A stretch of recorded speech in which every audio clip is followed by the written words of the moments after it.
for the men, Southern Kaduna men especially. Those are the people I know.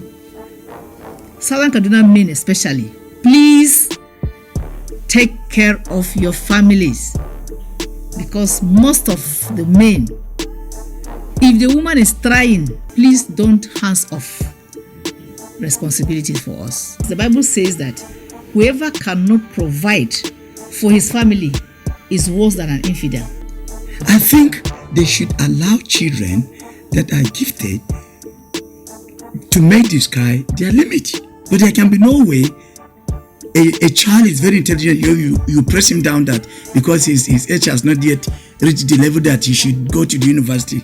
No. I think that policy is good because the university is a free world. If you are not matured enough, you can easily be led astray. Even at 18, if you are not well tutored at home, you can easily be led astray. Not to talk of 15, 16, 17.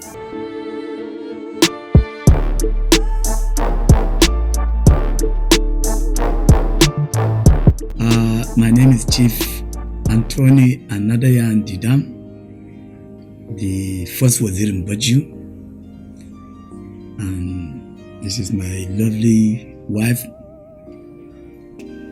Mrs. Victoria Didam. Actually, because she's my wife, she's the Waziria. We are from Taba village. I graduated in Rumi College and then went to Pivotal, after which I started teaching for a while and then gained admission to Yugoslavia. That was 77.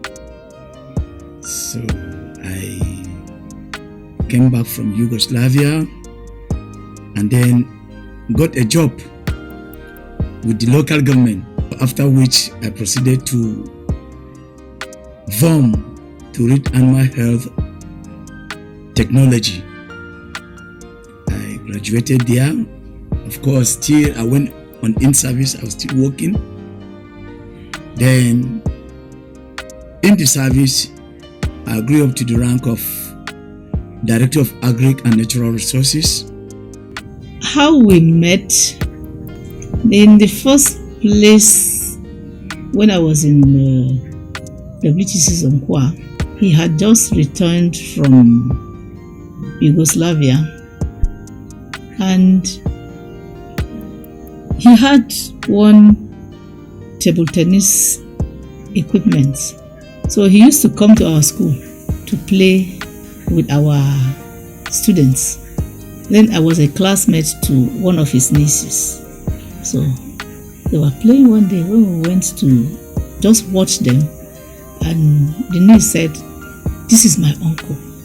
He has just come back from abroad." And I said, "What is he doing here?" So that was when I saw him for the first time. Then we did not meet till after I graduated. I graduated from the secondary school, 1982. I went to stay with my cousin and they were living in the same house. So that was how we met. Yes, I was going to their school, WTC, to play table tennis with the students because I came with a complete set. But during that time, I didn't take note of her. I was full of myself, imagine a young man graduating abroad. So I'll just go there, show myself, and then when we finish playing, I'll just go. Now, coincidentally, I live in a house where her cousin was living. And sometimes she'll come to the house. But I can tell you, the very first day that she came, the very first day, I took note of her and I just felt that I should try by all means to engage in a conversation, because right from there I loved her. But unfortunately for me, she's not the taken type. Of course I'll talk many words and then she will say just one word, and that was a kind of discouraging me. I I said I was in a hurry or so. So there is this mother that were staying in the same house, and she was watching us each time she comes. She was watching our conversation and whatever. She became more interested. Then she called me alone and told me that she sees us going with this lady. She likes it. That let me just follow this lady gradually. And at that time, she has not known her for just, being the fact that I think my wife was, she was very composed, and then that woman discovered that, yes, maybe if I take it easy with her, we might go together. And certainly, if it was not because of her, maybe I would have made a mistake, because I was already looking at her as if she was not my standard. As I told you, I came from overseas, and I wanted to get a girl that if I jump up, she will jump up also. But this one, she will not. So I now took the advice of that mother and then slowed down. Then we were moving. I was telling her. Certainly, I was very quick, just waiting for her to come one day. Then I invited her to my room. Then we were conversing. Then I indicated my interest. But certainly, of course, she didn't tell me anything. She didn't say anything. And frankly speaking, I was getting discouraged. No, but I think God has already planned that certainly she will be my wife. So I took my time to study her and see who she is. Try to also adjust my behavior toward her, and so that she will not reject me immediately. And I think that worked. And eventually, I put up the question to her again. And she said, well, she will think over it. Let me just give her time. And I think I gave her the time. And at that time, I was almost telling my friends, I've gotten a girlfriend. Even though she has not said yes to me, said I've gotten a girlfriend that I will marry. Then gradually, her cousin, I was doing another homework. When she goes away, I'll just go and sit with the cousin and then start telling her, look, if I miss this girl, it will be her fault because I'm taking to her. She has not said anything yet. And the cousin was very happy about it, and the cousin loved me. So she said she was going to do something about it. And I think she discussed with her. Yeah, she discussed with her about it. I think that was why when she came, when I put the question before her, she a little bit gave me her face. So from there, I knew that certainly maybe I was going to succeed. The way he was behaving, some people will say, hi, this man, why are you treating me like that? So, like what? Sometimes I will say, he is too fast for me. He is too, I don't know. But some of my friends encouraged me. He is a very harsh person. He's very harsh. And from my background,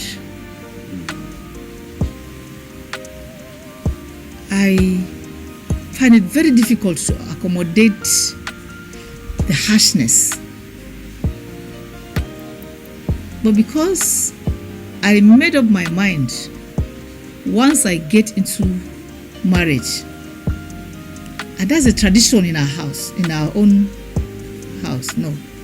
You don't marry and come back home. So I had made up my mind, whatever it is, I have to work on myself and know how to accommodate whatever challenge. As she rightly pointed out, yes, we have different family backgrounds. Yes, completely opposite, because our family, it's not only me, our family, we can become very harsh and we can talk, but from their family, no, they don't talk. This is a family that, for instance, you step on somebody's feet and then you will not say anything, or she will not say anything. To mine, if you want to step on my, I will tell you, please don't match me. And if you match me, certainly I will react. I will react so much that you will be very surprised. So, for me, since I've known her background, I try as much as possible to tolerate her. Yes, to tolerate her. Certainly there were some little minor understandings, but as far as I'm concerned, they were all out of love. Yeah, they are all out of love, because I've told you, I loved her then, and I still love her, and I'll love her more. Yes. So, frankly speaking, there's nothing I can recall that interfered in our marriage that almost brought us apart or whatever. No, I can't recall. Certainly, having these two different behaviors, it has helped solidify the marriage. Because at times, if I said I'll wait for her to start the action, then the action will not be started. Then I'll just go ahead. Certainly. But again, if I'm getting out of hand or out of control, she will certainly draw my attention. She will certainly tell me to calm down. And in most cases, sometimes I will not calm down immediately. I'm the man, so I would never want her to see that I am failing somewhere. But the truth is this, sincerely speaking, when I turn away from her, I will always pray to God that I am wrong in this. So I just pray to God to help me cool her down. Because I will always see it. I am wrong. But some men will never accept that they are wrong. Yeah, they will always know that they are the masters. And certainly their wives must obey them, or kind of thing like that. So I discovered that I was making adjustment. And gradually, my temperament was a kind of cooling down, coming down to match with her own. But certainly, as a matter of fact, if she were harsh like me, then of course I don't know how our children would be, or people will run away from our house. But if people are running away because of me, they will come because of her. And of course, being very, how will I call it, very slow in taking and whatever, that again sometimes can have this advantage. So in most cases, I would give the directives. She is the patient one, certainly. I am the person that used to offend her, because no, she will not say anything. You see, now, if there's a problem, if she keeps quiet, I get annoyed. Yes, I get annoyed, because I will just feel she's undermining me. I'm talking to her, she's not giving me attention. What does she mean? I'll get more annoyed. And she will just smile. She will just smile and tell me, say, that's your problem. That's what she will tell me. So, but as time went on, certainly I'll have to mellow down. Yeah, I'll have to mellow down to follow her. No, I think I wouldn't say she has no fault. She has some little fault. The whole problem is with the husband. Because as I've told you, I'm hot temperamental and I don't pretend. I show it immediately. But the good thing is that she knows. After a while again, I'll just cool down and just become normal, as if I'm not the person that has had an encounter with my wife.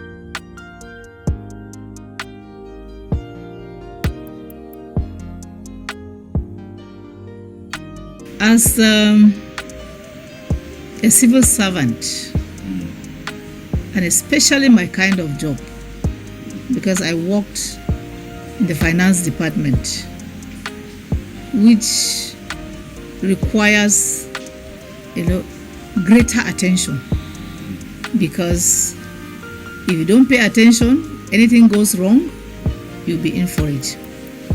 You will pay for what you did not, what you did not eat. So,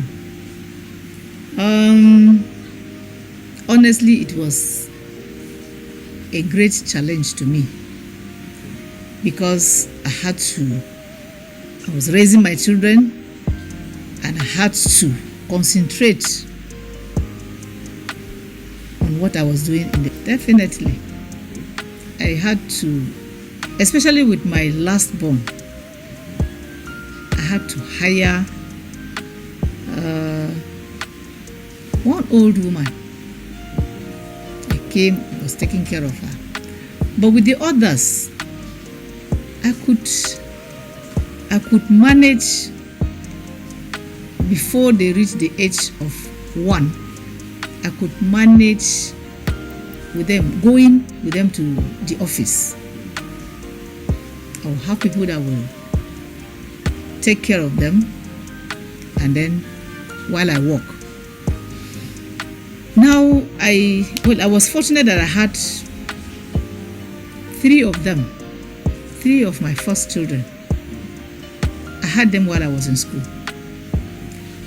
And it was the 4th one I had while I was working, the 5th and the 6th. So they were the ones that I was managing with them while I was working. And I had to still, I wake up very early in the morning, do the house chores, cook for them before I go to the office, or I will go to the office, then take an excuse of about an hour or an hour and a half, come back and cook, then I go back to the office again. So it was a lot of stress, and this brings me to a challenge I had at that time. I will be doing this, and for his harshness,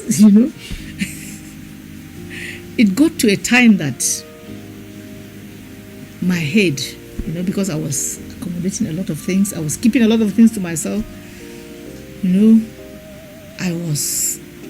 my head was like, it was burning inside. And I was contemplating at that time, what do I do? What do I do? There are days I'll have to wake him up in the, early morning hours, say between 4 and 5. I'll wake him up. I'll talk to him while crying, telling him about the things that he's doing that are, telling on me as a person. Sometimes he will respond, sometimes he won't even respond.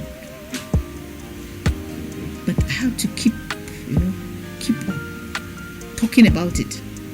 So at least to make him understand that those things he does are affecting me.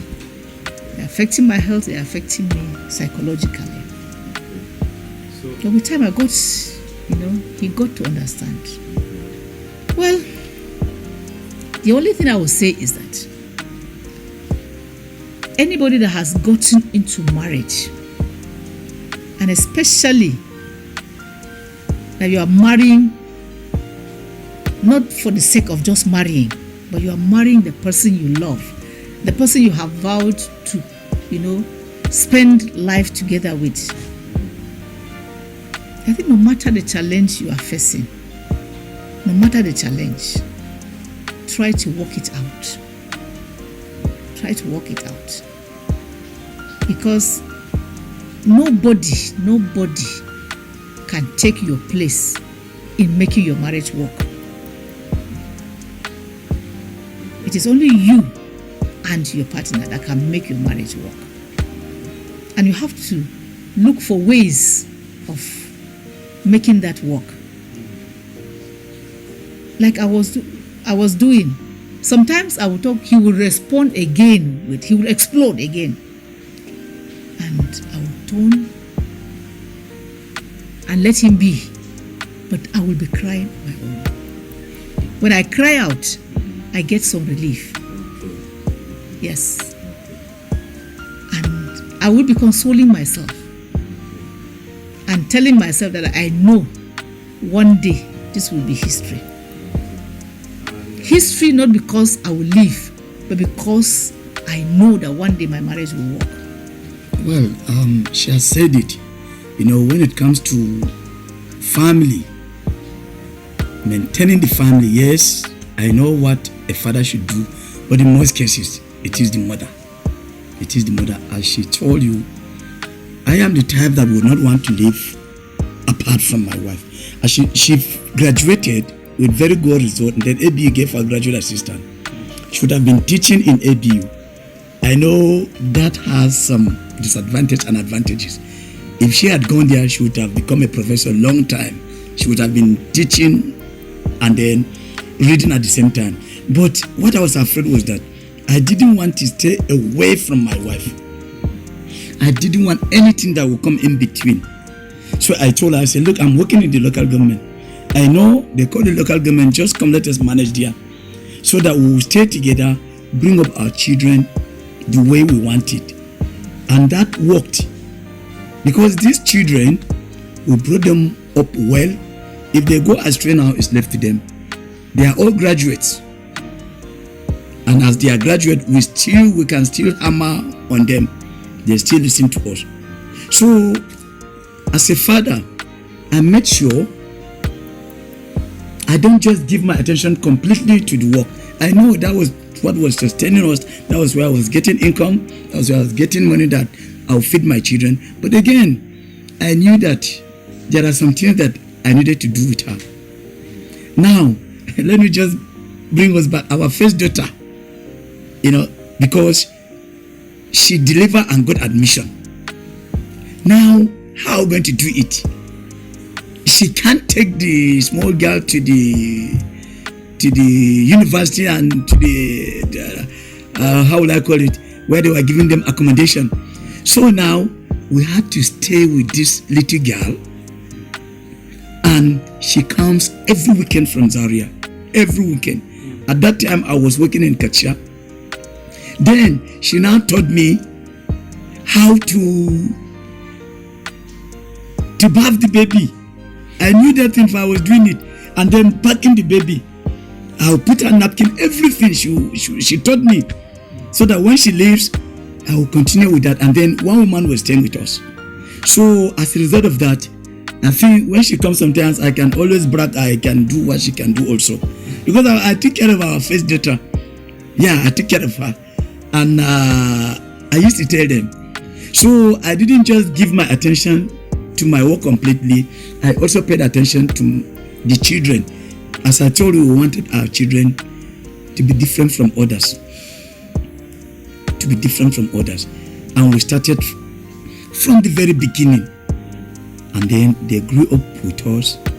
And they are what they are today. As she has said, 3 are married. The rest are looking for their partners. And thanks be to God, we didn't stay separately. We were working in the same local government, except after sometimes I was transferred away. But certainly every weekend I was home. Wherever I was home. And then later on, when she was growing up in the job, she too had to be transferred because she became a head of department. Then they transferred her to Sanga to Jama to Chikun. So, but at this time, our children have grown, at least. They have grown to the point that they can take care of themselves, So I think maybe that is the much I can say about taking care of the home front at the same time, taking care of my job.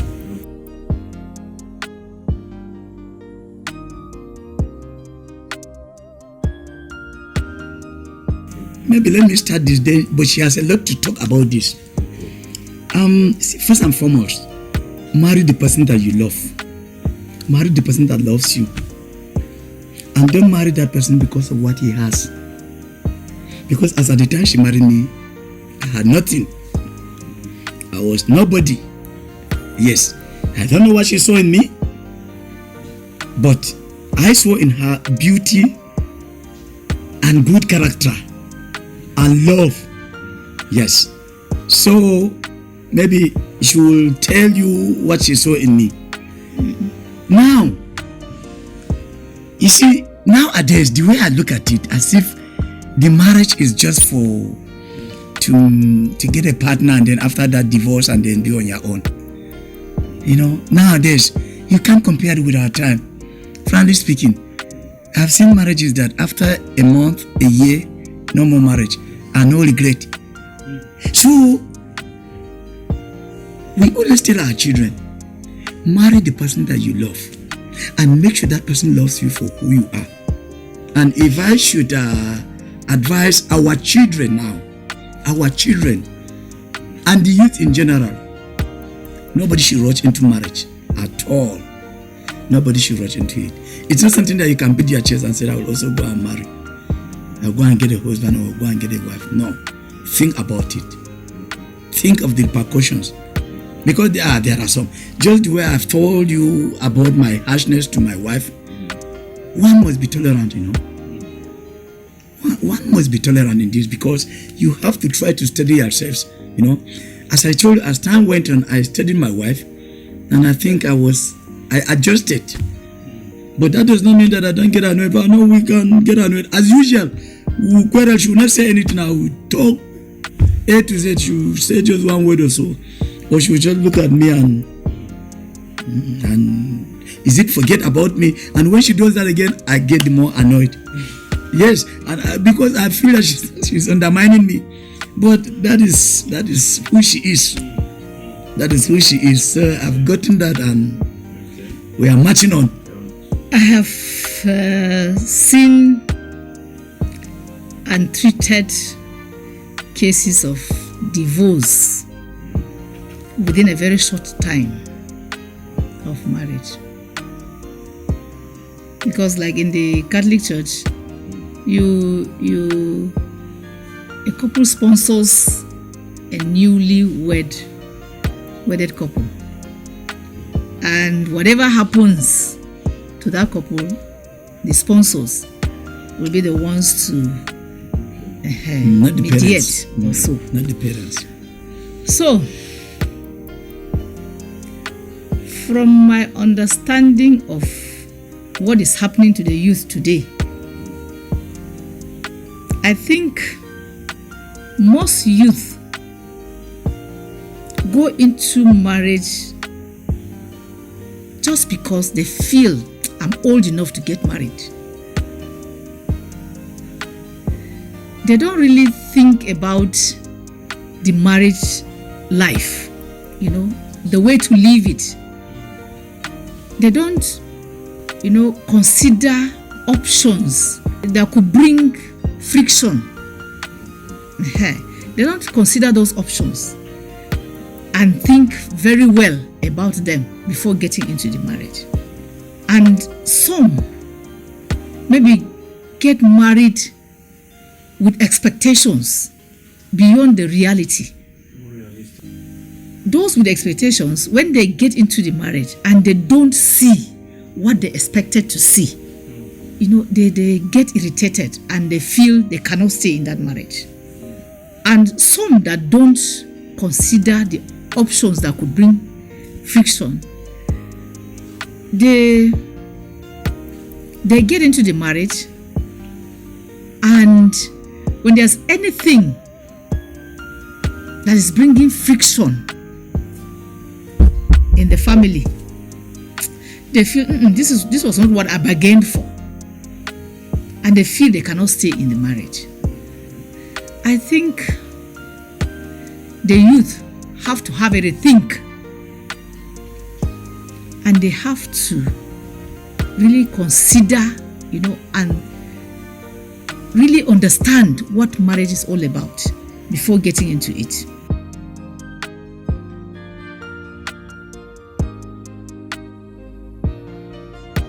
Like I told you before, when I was getting into marriage, I made up my mind. Whatever happens, I am the one that had made the choice. So I should stay into it. I should stay in that marriage. And I should, work out. I should find means of making my marriage work.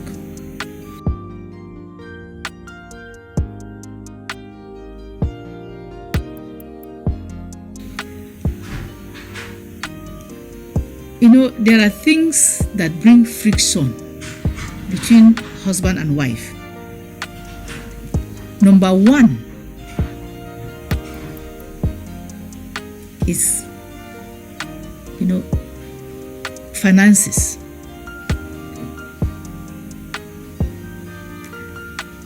When I was getting into marriage, I told myself, whatever it is, I won't allow finances to bring quarrel between me and my husband.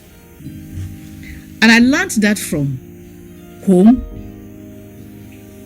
and from the people I stayed with during my secondary school days.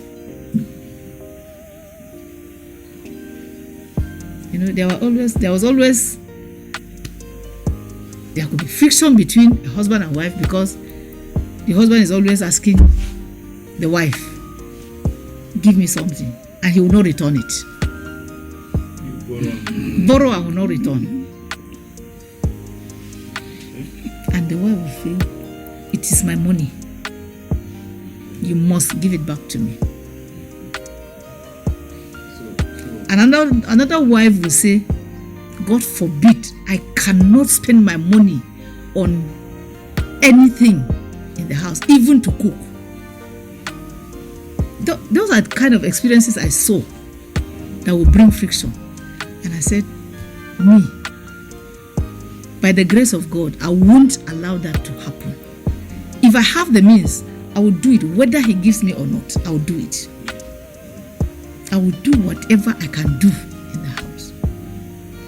But unfortunately for especially Southern Kaduna men, because I see it happen a lot, if the woman takes up the challenge of trying to do things in the house, they will hands off. Say she's at least she can do it, so let me hands off. Or they feel slighted. You feel they cannot do it, so you are doing it yourself. And so they feel you are belittling the person. But it is not belittling. The Bible tells us that we are helpmates. And so if I see that you cannot do it and I'm doing it, why don't you just accept it and say, okay, thank you for doing this. And when you have, do it so that at least the woman too will rest. But most of the men, they will hands off. And this thing is almost, that is one of the reasons that brings divorce. Because some of the women will feel, is it because I'm trying to help? You have left everything to me. I will say to the women, even if the man seems to be taking his hands off the responsibilities that he's supposed to do in the home, instead of quarreling, try to talk him out of that habit. Try to talk him out of it, because the Bible says that whoever cannot provide for his family is worse than an infidel. So, if your husband wants to be worse than an infidel, he will not. So talk him out of it. I used to wake my husband up in the early hours of the morning. Maybe I couldn't sleep in the night, but I will wake him up at that time because I have allowed him to sleep. I will wake him up at that time and we will talk. If he listens to me, I talk and explain myself. If he does not, I leave him. I let him be. I will try again another time. Not harshly and not, belittling him. Not trying to make him feel he is incapable. No. Because once you talk to him in a manner that he feels you are belittling him, you won't get what you want. And she has rightly pointed out that she will wake me up, let us discuss. Because she will tell me where she feels I've gone wrong. It's just for me to accept and adjust. But let me just tell you the truth. Sometimes as men are, They will tell you, of course, the woman and whatever she has all belong to the man. As such, the man will want to have total authority, total control. I know with some women it cannot work, and certainly that can bring about some problems in the family or between the couples. So in most cases, she brings this advice. Sometimes I get annoyed because, sometimes it is in the morning you will enjoy sleeping, but you just wake me up and I just have to listen. Yes, I will listen to her and then we shall discuss. Sometimes I may tell her it's not my fault. I will point out some areas. Then let us all look at those areas and adjust and never allow that to happen.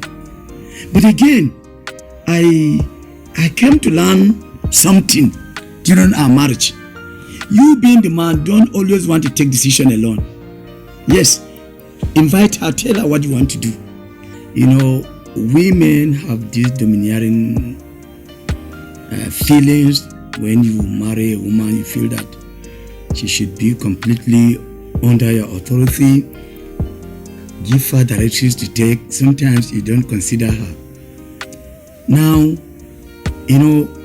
what I did was I didn't want to take decision without involving her, because I feel that if you tell your wife you want to do this, if eventually it fails, I think she will not blame me. She will know that she was part of that decision. But if you want to show that you are a man, you are everything, certainly if it fails, she will not support you. So I think women will have this, and I saw this and I try to adjust and always tell her I want to do this. What does she say? If she doesn't say anything, I can still go ahead and do it. But I've already told her it's better than me taking decision alone without involving her. And I think, as I said it before, that when you are doing that and your children are growing, they are learning, they are watching you, they are seeing what you are doing. Because no parents will want to have children that will get married and then after a day or two, the marriage will be completely over. So we hope our children are imitating us. They are seeing the way we are living, the two of us. And we want them to live like that with whoever they've gotten married to.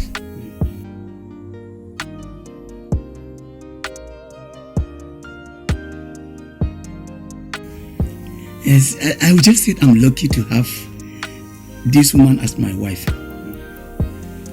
Because, you see, right from the word go, I refuse to take that responsibilities. I just felt that I've married her, the house is ours, the children are ours, so we should do everything together. Example, a wife is expected, a husband is expected every day, is it every day or every month or whatever, you give a certain amount of your salary so that the woman will go and take care of the family. The truth is that I didn't do that. And certainly we had some misunderstanding about that. As far as I'm concerned, I said, look, if I have, I will give. If I give it today and tomorrow I don't have, why will I go and get it and give you? If I have and you have, just go ahead. That's how we've lived. And should I say it has paid us or whatever, I don't know. Because we've never had any problem about it. That is about myself. Because, as she's rightly pointed out, finances of a marriage or a couple, that's the beginning of the trouble. That's the beginning. Because some women will tell you, as far as they are concerned, they've come to help you in your house. And I refuse to accept that. Yes, it is my house. They call it Didam's house, but it is also your house, because we are staying together. If we do this together, we will understand ourselves. We will understand ourselves better, rather than me trying to tell her that let her bring this. But again, sometimes I run out of money. I go to her and request her to assist where possible. Is it money for fuel? Is it what? Yes, I do that. Yeah, she complains, but maybe as time goes on, she got adjusted to this type of husband, and we were able to live like that.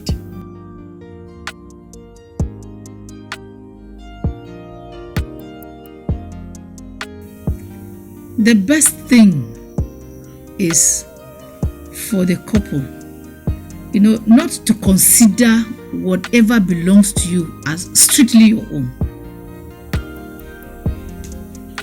Because if you do that, you wouldn't want to let go of anything that belongs to you.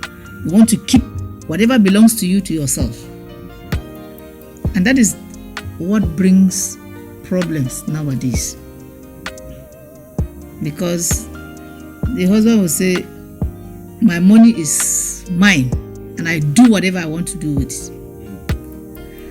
The woman too will say the same thing. My money is my money. You are supposed to take care of me and the children. I think the best thing is just that understand whoever you have married. Understand one another. And talk about what is best for your family. And you work together. To me, that ideology will not augur so well for the family. Because if you say your money is your money, my money is my money. Yes, it is my money. But I have a family. And if I say I will not use my money for the good of the family, what am I doing? It means I'm not part of that family. It means I don't have the interest of the growth of the family in my heart.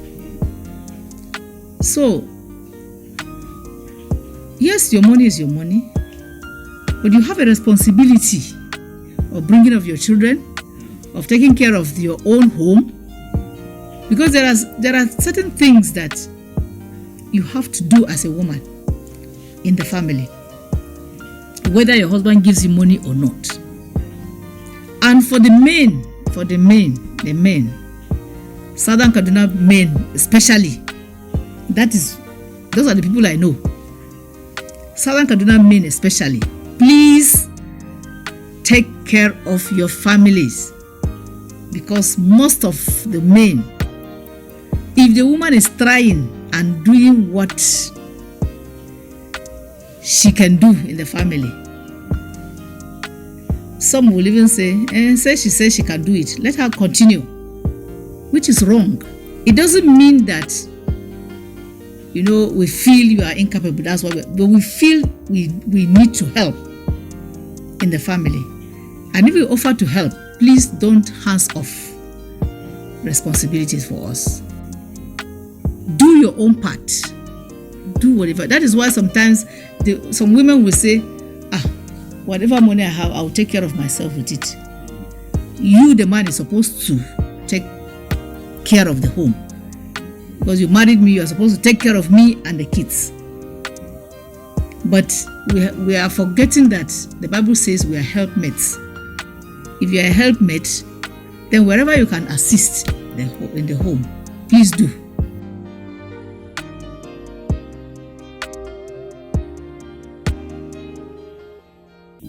Intertribal marriage is good.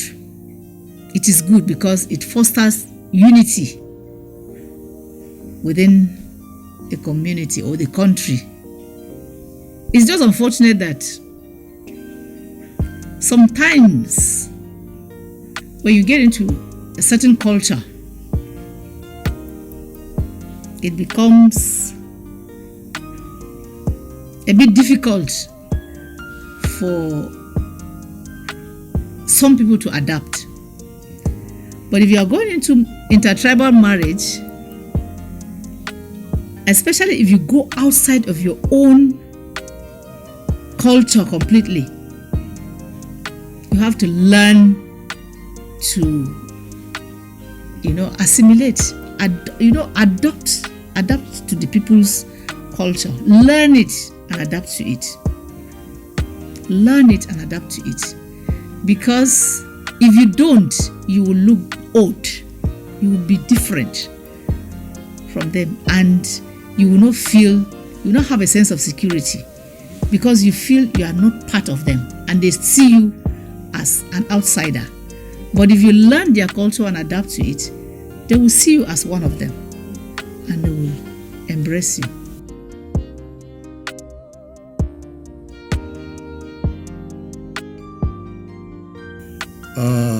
With the modern time and the technology that is now available, it is good. It has its advantages. But again, it seems as if the disadvantages are more, and it depends on parents. Some parents at a very youthful age, or at a very when their children are just kids, they allow them to get used to this, even the internet. And you should understand that once you go into the internet, you will see a lot of things. You will see things that are good and things that are bad. So why not for parents to look into this, to make sure they allow their children to reach a certain age that they will know this is bad, this is good, this will lead me to this. Because in most cases, you see, you find out that our children, through the internet, they get friends, and those friends are criminals. And those friends, I've seen it where this internet friendship led to death, because this person just appeared to be a boyfriend, a good person, knowing that he was trying to use the girl for rituals, and that's the end of it. We've seen it. So frankly speaking, I will not totally support the idea of allowing the children to get free access to the internet. Fine, you can get a phone that your child can call you, talk to you, but the moment you buy this Android phone that have access to everything, then there could be a problem. A child should have access to a smartphone when he's in A levels. To me, when he's in A level, because you see now children in secondary school, they have access to this. Although the white man give his children this, but even then you can see that their children are not. They run into trouble sometimes.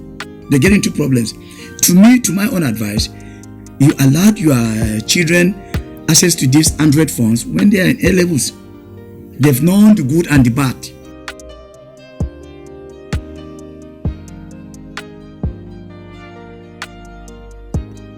No, that policy is bad. I don't like it. I read it and I said, look at, they want to discourage those intelligent children. There are some children that are gifted. They are gifted from day one. And if you say they should not go to the university at that young level, then what do you want them to be criminals?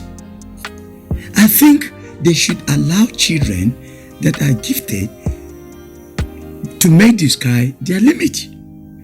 Yes, we've seen abroad whereby they say some people at the age of less than 18, a professor. If we have that in Nigeria, there's no problem about it. But there can be no way a child is very intelligent. You press him down that because his age has not yet reached the level that he should go to the university. No. To me, I will now ask the parents to take care of their children, to guide them in whatever career they want to take, considering that they are not old enough to know which career they will take. Because as you are training your child, first of all, some children will tell you at a very young age, I want to be a doctor, I want to be a lawyer, I want to be this. So you, the parents, you guide the child as he grows up.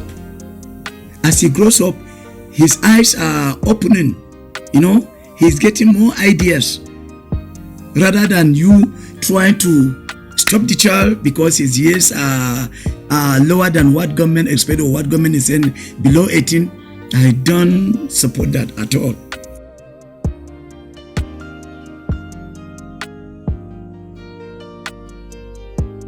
As far as I'm concerned, I think that policy is good, because we can. The university is a free world. It is a free world. You go there, nobody monitors what you do. You are on your own. Only you and the friends you move with. If you are not matured enough, you can easily be led astray. Even at 18, if you are not well tutored at home, you can easily be led astray. Not to talk of 15, 16, 17. The only thing is this: for those intelligent children that might leave secondary school earlier than 18, maybe there can be provision for vocational training that they could undertake before getting into the university, so that even while at the university, they could use the skills they have gotten to help themselves, even taking care of themselves in the university. In the university, you have said that a child should not hold an Android phone until he goes into the university. At 15, 16, 17, you are giving that child an Android phone then. And he meets friends that will go into the internet, go to sites that will lead them astray. Definitely, the person will not have the mind of refusing that kind of a thing, because maybe number one, he has not been tutored well in the home as to know that such sites shouldn't be things that should interest them.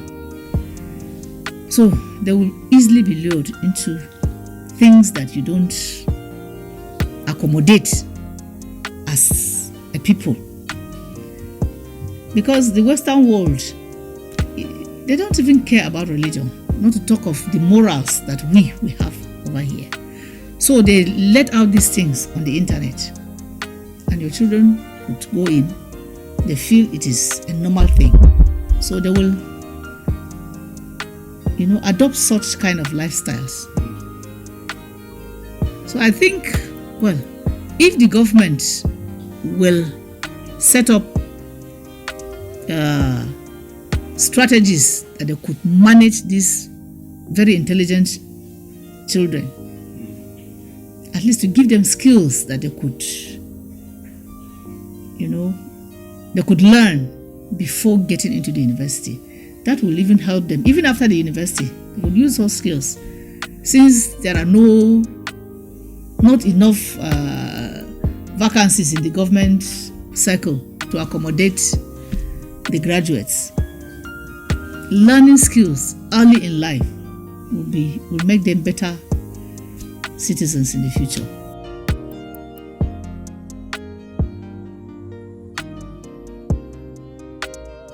My candid advice is that before a girl gets into marrying anybody at all, ensure that that person you are marrying is your friend, a friend that you discuss freely with, a friend that you discuss intimately, and a friend that you share, you share a lot in common. Because if you just see somebody coming to tell you, I love you and I want to marry you, you have not studied the person, you have not known the person very well, maybe you just met on Skype, and you decide to take a decision, that you want to marry such a person just from discussing on the internet. No. You need to meet the person severally. Talk one-on-one with the person.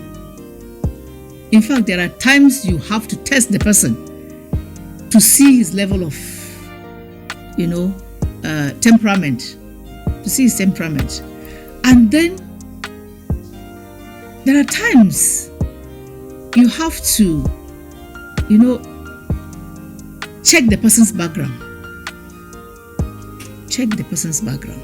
Where is he coming from? How do they live? What is their culture like? If there are things that are contrary to your own principles, can you cope with them? If you cannot cope, right from now, please don't go into it. Because if you go into it knowing fully well that there are certain habits and certain things that are happening to the person that you cannot cope with, and you still go into it, maybe expecting that the person will change, he may not change. When you are getting into marriage, know that there are people that can pretend a lot while in courtship. They can pretend to be very good and to care for you, but immediately you get into marriage, the true color of the person will come out.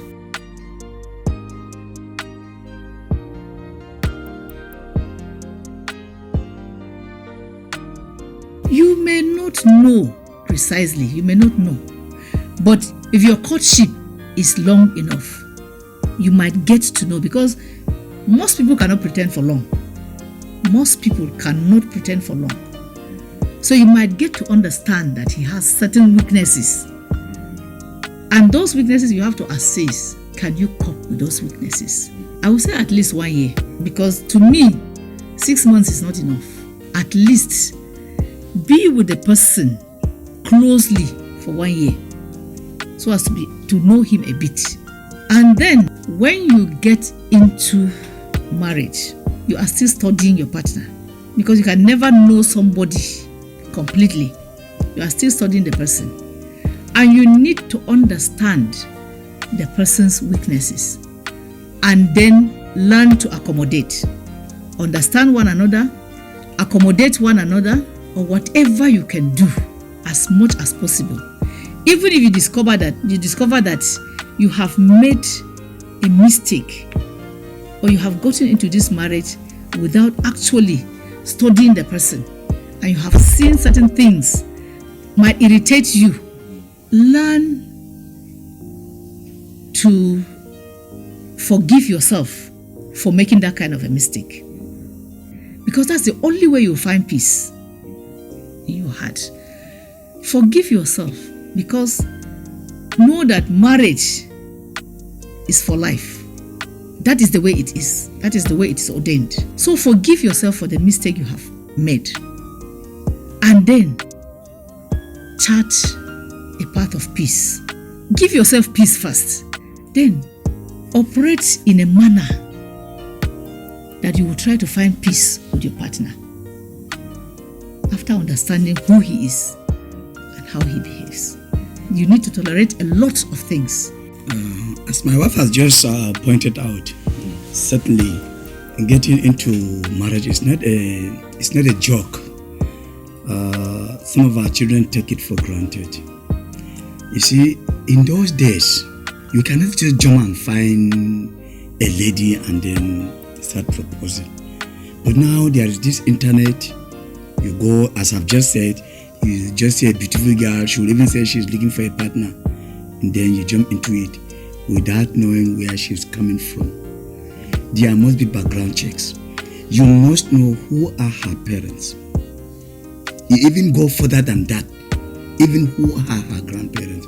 Because you see, our people, they have this feeling that there are some families that they inherited a certain behavior, a certain characteristics, which is bad in the society.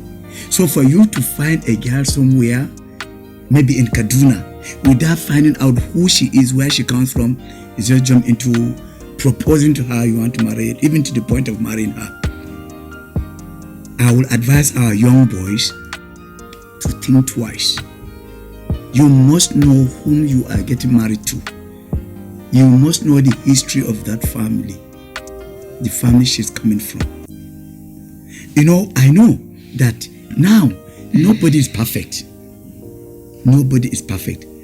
And then, to some extent again, our boys just look at beauty.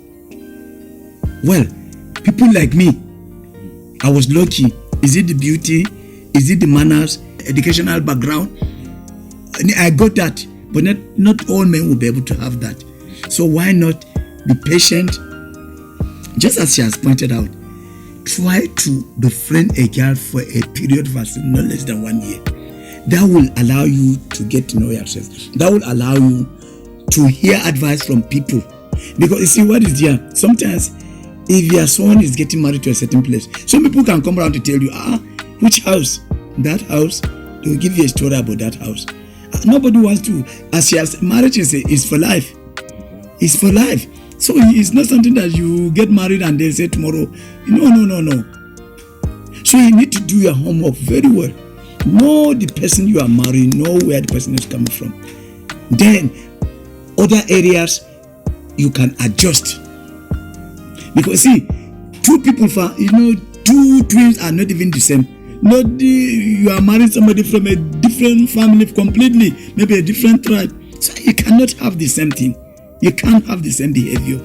So you have to, when you get married, then you watch at your partner, you adjust your work. You try to talk from time to time, advise yourselves